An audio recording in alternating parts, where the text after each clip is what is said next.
Estamos de volta com Via Justiça, hoje com o tema Direito de Vizinhança e Comportamento Antissocial. Participam do programa o juiz Carlos Alexandre Romano Carvalho, da Vara Única de Jaboticatubas, e o presidente da Comissão de Direito Imobiliário da OAB de Minas Gerais, advogado Kênio Pereira.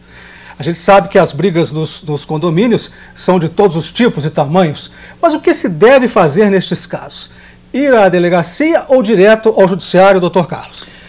Veja bem, Carla, eu acho que como todo problema jurídico, a pessoa que está enfrentando uma briga de condomínio, a primeira coisa que ela deve fazer é procurar um bom advogado. O advogado é que é o profissional abalizado para analisar o fato e ver qual o melhor caminho legal. Muitas vezes, apenas a confecção de um BO ou de um TCO e depois uma audiência no juizado especial criminal por causa de uma contravenção de perturbação de sossego, com a aplicação de uma multa, de uma transação penal no infrator, resolve a situação.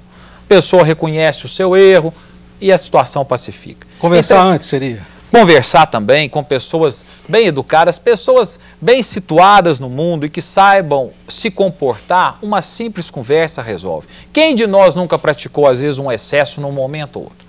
Porém, nós temos pessoas que são renitentes, que acham que o seu direito é absoluto, que olham apenas para si mesmo, que são insensíveis à sua realidade. Então, a essas pessoas, muitas vezes, é preciso que haja uma ação judicial onde o juiz, o magistrado, as proíba, sob pena de multa ou até de apreensão de bens ou coisas, de praticar determinadas condutas. Mas o profissional que vai identificar o melhor caminho sempre é o advogado. Só lembrando, doutor Kênio, aquele povo fala no primeiro bloco, né? O rapaz fala assim, não teve jeito, tive que ir à justiça.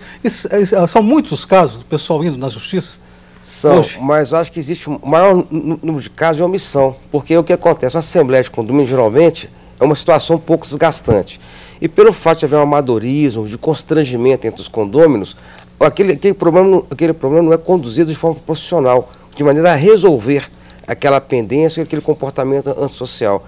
É interessante que, às vezes, aquela pessoa que agride, ela prevalece na Assembleia e as pessoas boas vão para casa, quase não comparecem à Assembleia. Então, esse problema vai se agravando, muitas pessoas até com medo de ameaça, com medo de alguma retaliação. Eu conheço casos de condomínios aqui na Zona Sul, em que a vizinha antissocial, uma mulher, por exemplo, há notícias, né, de que arranha carro constantemente. Então, as pessoas têm medo, né? Pessoas que até tiram faca para o vizinho, ameaçam o síndico. Então, são situações em que eu entendo que a solução é que haja uma orientação jurídica, agora um ponto interessantíssimo, uma união de toda a coletividade a favor do síndico, para evitar que o síndico venha se expor. Porque esse infrator, às vezes, ameaça o síndico, e tem um dado interessante, a ponto de ninguém querer assumir a função depois.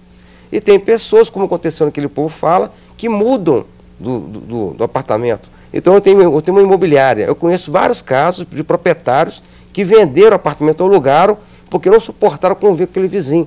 Então, esse vizinho antissocial, repetindo, ele chega a afastar o morador até depreciar toda a coletividade. E o barulho... Só um detalhe, essa orientação jurídica que o Dr. Kênio falou é muito importante, porque muitas vezes o judiciário fica impedido de atuar porque o procedimento dentro do condomínio foi feito de forma equivocada.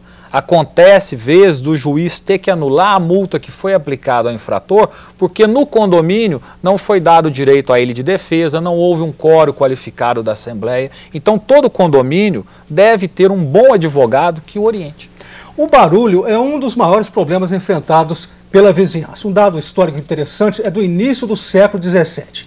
A rainha Elizabeth I da Inglaterra proibia aos maridos ingleses baterem suas mulheres depois das 10 horas da noite, a fim de não perturbarem os vizinhos com gritos. Hoje, a lei do silêncio fica só no papel em muitas cidades de Minas. O que fazer então nesse caso, doutor Kênio? A questão é um ponto interessante, o regimento interno, o regulamento. Um ponto que eu acho legal, que eu aprendi no meu dia a dia, né? Quando eu faço uma convenção, o regimento é para quem não tem educação, na verdade é essa. Porque na prática, quando a pessoa é educada, ela não tem que ler nenhum documento, é questão de berço, né? Como o doutor Carlos colocou. Então eu acho que existe aí o bom senso, a pessoa tem que entender que ela vive em coletividade, que ela não pode realmente querer praticar barulho em nenhum horário, não tem só a lei de silêncio, a lei proíbe que você pratique excesso de barulho em qualquer horário. Logicamente, durante a lei do silêncio, de 22 às 7 da manhã, existe um maior rigor nesse aspecto. Sim. Mas tem que haver também um pouco de tolerância. Às vezes uma festa, por exemplo, pode acontecer uma vez ou outra. O nosso tema de agora vai ser a questão das festas, das boates. Grande problema que acontece, que é constatado pela municipalidade. Vamos ver o que diz a gerente de monitoramento da Secretaria Adjunta de Fiscalização de Belo Horizonte, Raquel Guimarães, sobre a perturbação do sossego alheio. A maior reclamação mesmo é ou a questão das mesas e cadeiras nos passeios, né, que acaba gerando ruído de frequentador, ou na entrada e na saída das casas de shows e das boates. É uma tabela, né, que se é considerada. Primeiro que a legislação ela separa o horário diurno, o horário vespertino e o horário que a gente chama de noturno. Né? Então, o horário diurno ele é de 7 da manhã até às 19 horas. Né? Dentro desse limite, o horário permitido, né, só para que não haja erros, deixa eu verificar aqui, né, o período diurno, no período diurno, que é de 7 da manhã às 19 horas, a princípio até 70 decibéis. No horário vespertino, né, que é de 19 horas às 22 horas, até 60 decibéis. E no horário noturno, que é a partir das 22 horas até às 7 da manhã, né, nós temos duas tabelas, digamos assim. Uma que é até às 23h59. Até às 22 horas até às 23h59, né, são o máximo, né, os níveis máximos é de 50 decibéis. E de meia-noite em diante, ou seja, de meia-noite até às 7 da manhã, né, o máximo seria 45 decibéis. Só um detalhe curioso, 60 decibéis, dizem que é um barulho de um salto alto andando dentro da casa. Mas, doutor Carlos Alexandre, a gente vê o seguinte, problemas do direito de vizinhança, não só internos no condomínio, como também externos, influindo a vizinhança. Tem solução isso? Parece que a lei não está funcionando. Eu acho que a solução definitiva é a educação do povo. Essa seria a solução definitiva.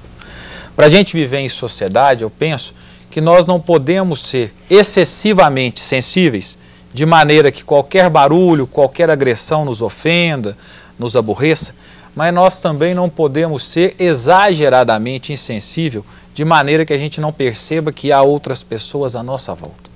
Direito, antes de ser um conjunto de leis, é bom senso. Desde que as pessoas tenham bom senso, tenham razoabilidade, eu penso que a situação se equaciona. Agora, na falta do bom senso e da razoabilidade, realmente deve-se recorrer ao judiciário mediante uma ação para proibição do barulho, uma ação de obrigação de não fazer, para que o juiz então determine e essa decisão então possa ser cumprida pelos meios que a lei prevê. O Via Justiça faz agora mais um intervalo e voltamos em instantes com o bloco final do programa.